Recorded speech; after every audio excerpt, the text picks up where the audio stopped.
He said this explains why his government in the first term in office asphalted 1,200 kilometers of road. President EKUFUL also said the Sisala East municipality will benefit from the next 1,500 asphalting of roads that will be executed in the next 4 years. We apologize for that video. The Vice President, Dr. MAHAMUDU Bawumia, on Wednesday launched a Ghana.gov platform. It is open to the public to connect and transact business and make payments to all ministries, departments and agencies seamlessly.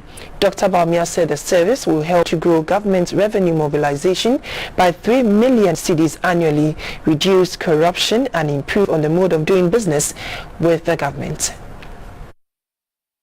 Ghana.gov is the Government of Ghana's centralized digital services and payment platform. It is a single point of access for all services of ministries, departments and agencies of state. It is an interface for the other existing government payment platforms as well as 23 banks for ease of transactions. In the Auditor General's report for 2017, Ghana lost 2 billion cedis due to inefficiencies in revenue collection. By implementing the Ghana.gov.gh platform, the government believes that revenue mobilization will go up, increase savings, and play a key role in the fight against corruption through the reduction in the human interface in public sector services. The Minister for Communications and Digitization, Mrs. EKUFUL, was optimistic that while offering quality services to the public, efficiency is guaranteed. We're using technology to formalize our economy for growth and sustainable livelihoods, to modernize government processes and service delivery, drive innovation, entrepreneurship, create jobs, and transform businesses. To the Minister for Finance, Mr. OFORI-ATTA, feedback from the 6-month pilot of the platform indicates that it can easily shore up revenue mobilization. Over 5.8 million transactions have been carried out since the platform's pilot insertion in June 2020, with a value of 20.2 billion as of 4:30 p.m. this past Monday. That's how accurately we have come in now. Encouragingly, over 90% of transactions were of GRA. Undoubtedly, this should translate into enhanced revenue mobilization outcomes. In February of this year, I think we got about 1.8 billion cedis from them. And in June this year, it had risen to 3.7 billion. The Vice President, Dr. MAHAMUDU Bawumia, said the platform offers the government efficient revenue mobilization avenue and an effective means for the public to connect with the government to do business. Ghana.gov is a one-stop shop to enable citizens easily access government services, simplify payments for public services, ensure prompt payments for services, and promote transparency and visibility of the internally generated funds. It is a real weapon in the fight against demons and principalities in the public sector. The Vice President challenged the managers to ensure all metropolitan, municipal, district assemblies are rolled onto the platform by the close of the year. Initiators of Change Foundation has conferred on the Vice President Dr. MAHAMUDU Bawumia Africa's Digital Revolutionary Leader of the Decade. This recognizes his digitization agenda to transform Ghana's economy. Since his assumption to the office of Vice President, Dr. MAHAMUDU Bawumia has rolled out a number of initiatives in the country's digital space to formalize the economy, improve service delivery, and to reduce the turnaround time of doing business. On the list are the paperless port, the National Digital Property Addressing System, mobile money interoperability, the zipline drone technology for medical deliveries, paperless national health insurance registration and renewal, the Ghana card, digitization of the Driver and Vehicle Licensing Authority DVLA, online ECG power purchase platform, the universal QR code, digitization of records at the birth and death registry, amongst others. To the executives of the Initiatives of Change Foundation, building such soft infrastructure holds the key to transforming Ghana's economy, and whoever leads the charge must be recognized.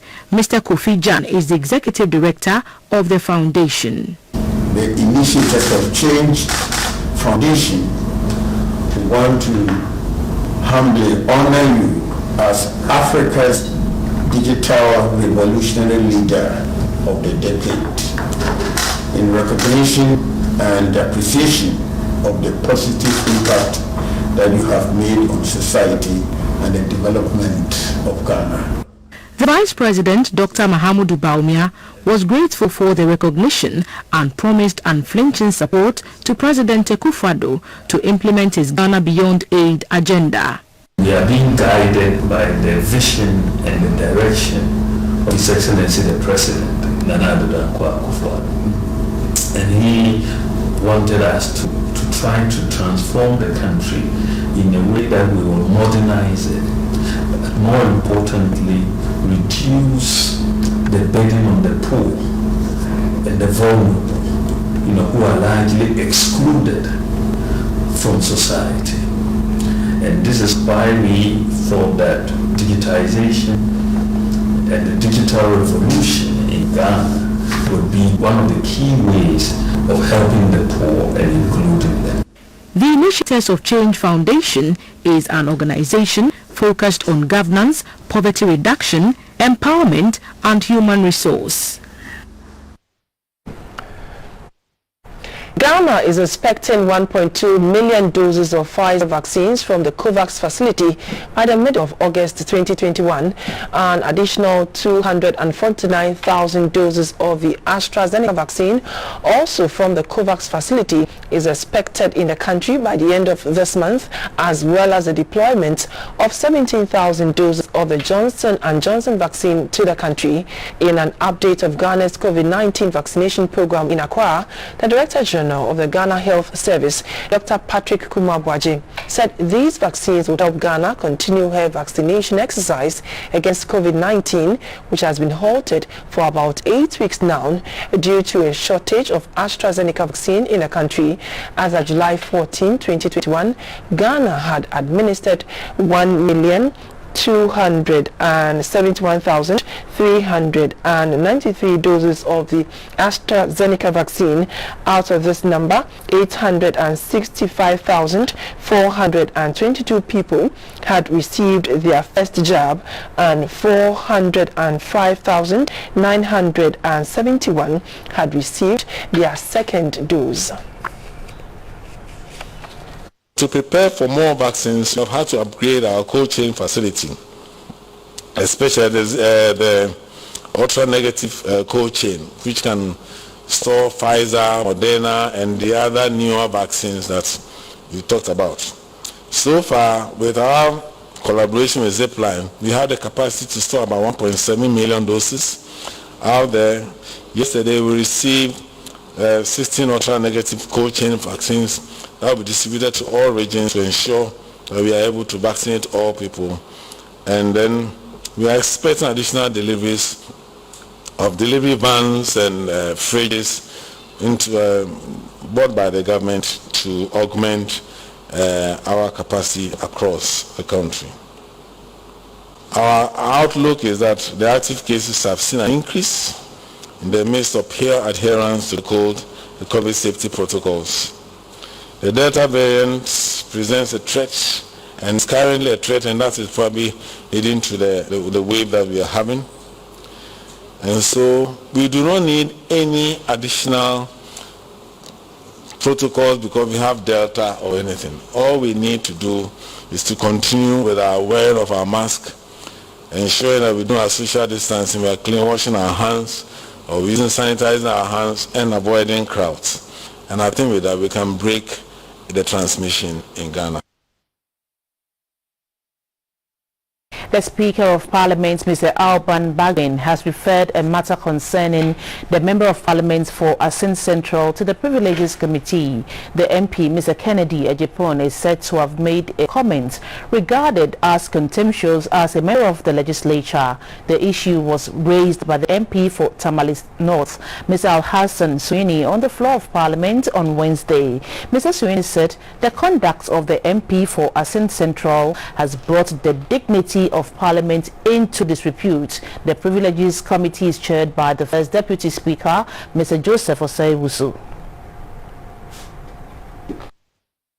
He says, and I quote, Mr. Speaker, that if he were the president of Ghana, he would have ensured that the said journalist, Erastus Asari-Donko, is beaten mercilessly.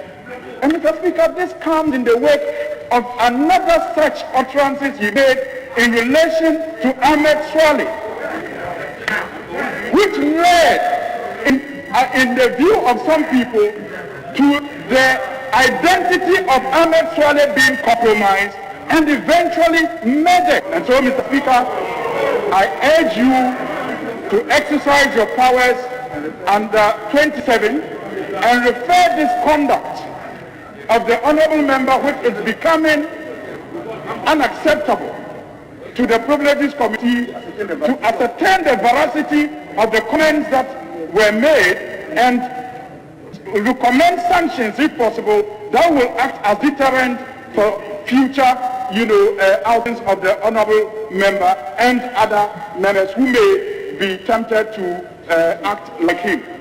It's important for me to emphasize here that the privilege and immunity of free speech applies in full force in plenary sessions and committee sessions, not when members are outside debating issues or on radio or TV. You don't have that right, that privilege, that immunity. So please, the committee should go into the matter, submit the report, and I want to urge the House to do this as a House,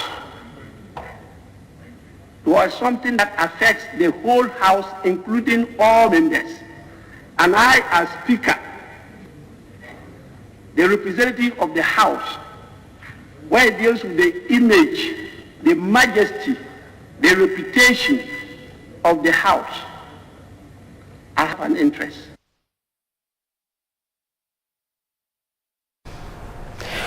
Over the next 3 days, a meeting relating to maritime safety will take place in Ghana's eastern regional capital, KOFORIDUA.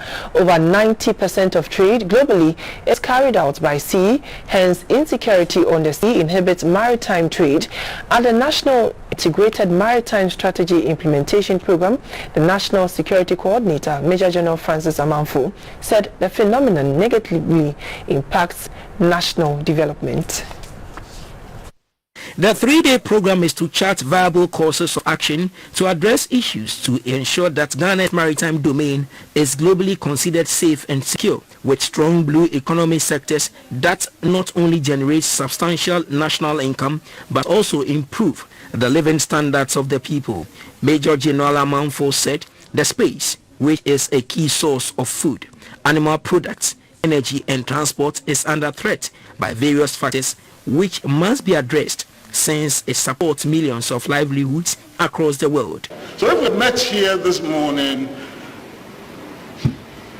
distinguished National Security Coordinator, we have met here for one of the most important and most seminal of occasions in maritime history. The Deputy Director General in charge of Operations and Technical of the Ghana Maritime Authority, Mr. Daniel Apinyin, said his outfit is exploring opportunities for Ghanaian surfers to work professionally and safely whilst being marketable and competitive in the maritime economy. He said the authority's Vessel Traffic Management Information System, VTMIS, provides crucial maritime domain awareness information that helps in terms of security and safety of navigation, among others.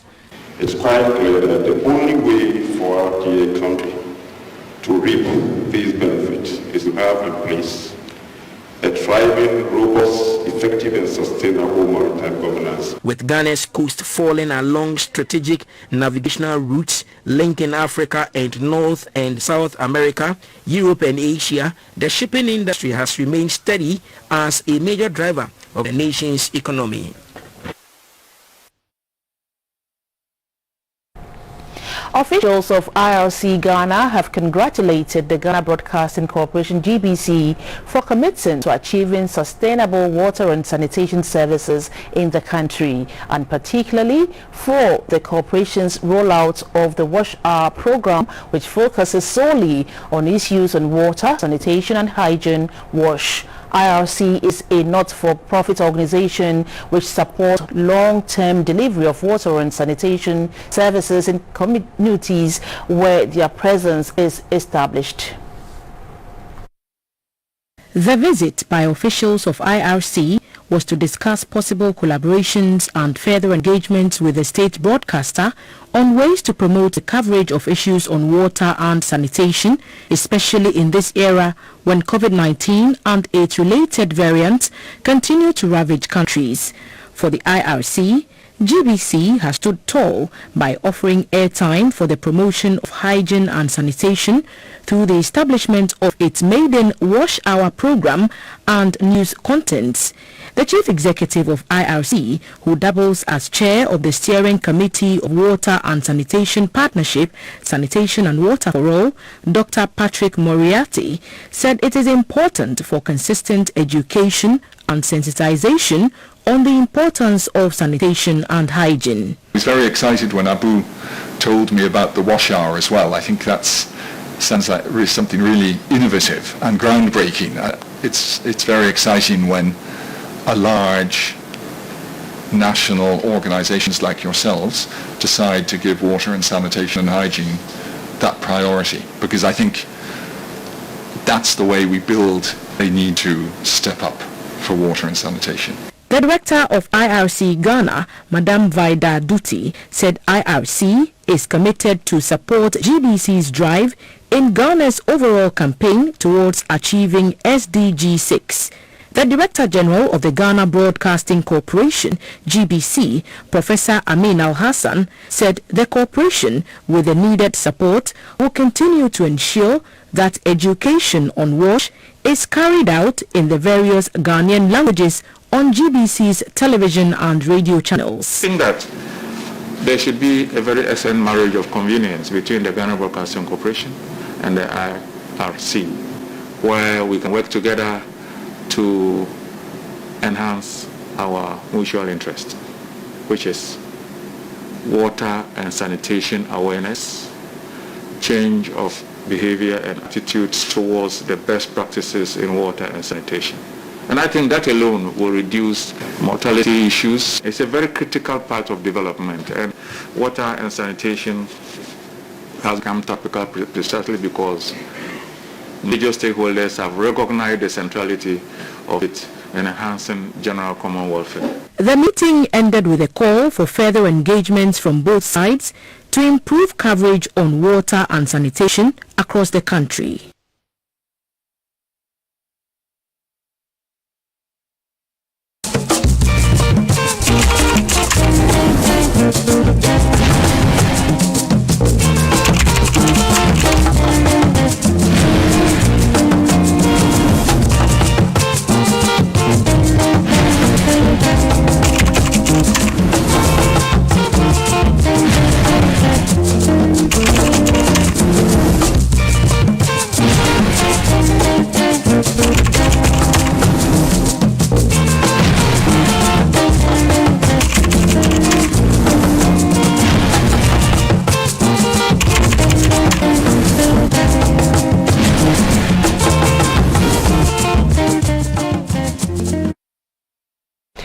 In the Kwewu South District lies a town named after a river, predominantly farmers. The people are still lagging behind in terms of development. The people here take pride in their name and identity.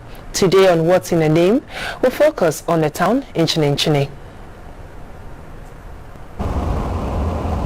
Through Through the mountains and curvy roads lies in Chinchini in the Kwewu South District, a traveler to the town will come across pocket communities like Tafo, Adoso, Sheshe, depending on the traveler's direction.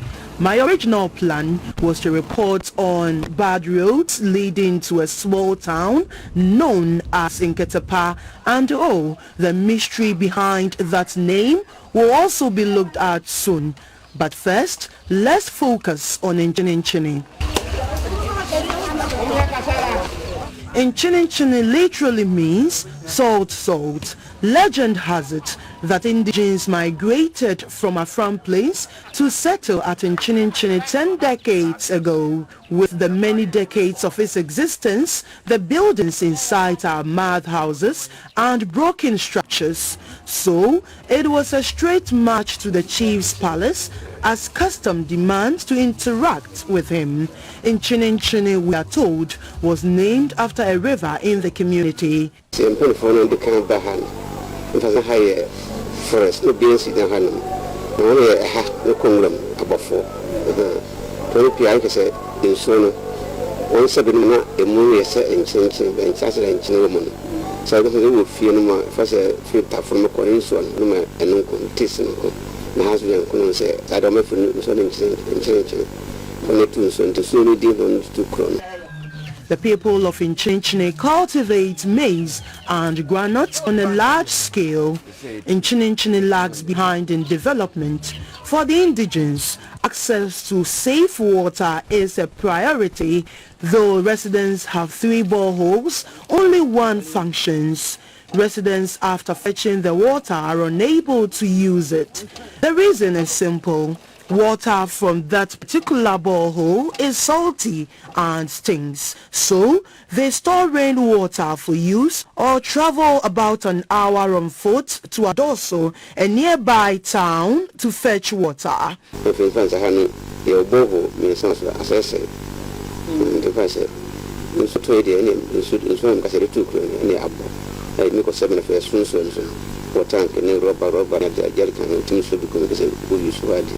The chief of Nchinchini says access to quality healthcare is a challenge since the only health center is not properly furnished. This clinic was established during Kwame Nkrumah's era, but the building has been left to rot, and I'm here to find out more. The Nchinchini Health Center was the first hospital in the Kwewu district, but the structures inside are not pleasing to the eye. There were only 2 beds which serve both maternity and OPD cases, broken ceilings, broken beds and vaccination boxes pushed in the corner of the room. So be at the classic guys what the hobby said, Travis Bukra, Fisher Wana, to be our for Fakora for Airforce, but I'm changing and Homiano, and also hey. Then I got stuck. Here I was and couldn't cross the river to surrounding communities like Imim and Shrebang. This is because the temporary bridge connecting the town to the farm gates has been taken over by the river. The farmers are therefore unable to transport their goods to the district capital to sell. Here's a farmer trying to cross the river.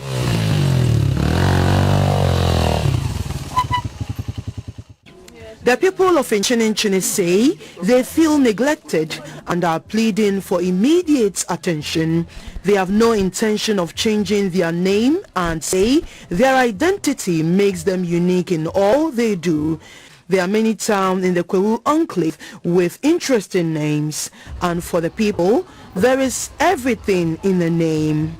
Beatrice Sanaju, GBC News, in Nchinchini.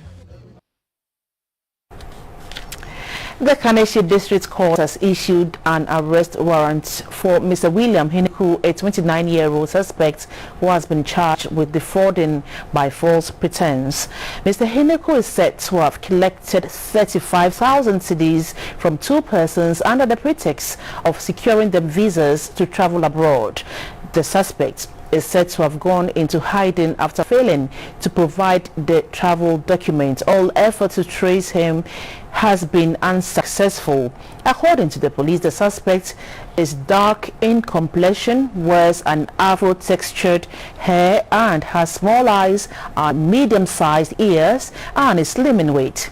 He was last spotted in a blue-black striped shirt over a pair of black trousers. The police wants anyone with information on the whereabouts of Mr. William Hineku to contact the Director of Documentation and Visa Fraud Unit of the Ghana Police Service on the following numbers: 024-332-0521 or 024-312-1344 or 024-46-36521 or contact the Police Command Center on the numbers 191 on all networks, that is 1855 on MTN and Vodafone networks, or report to the nearest police station.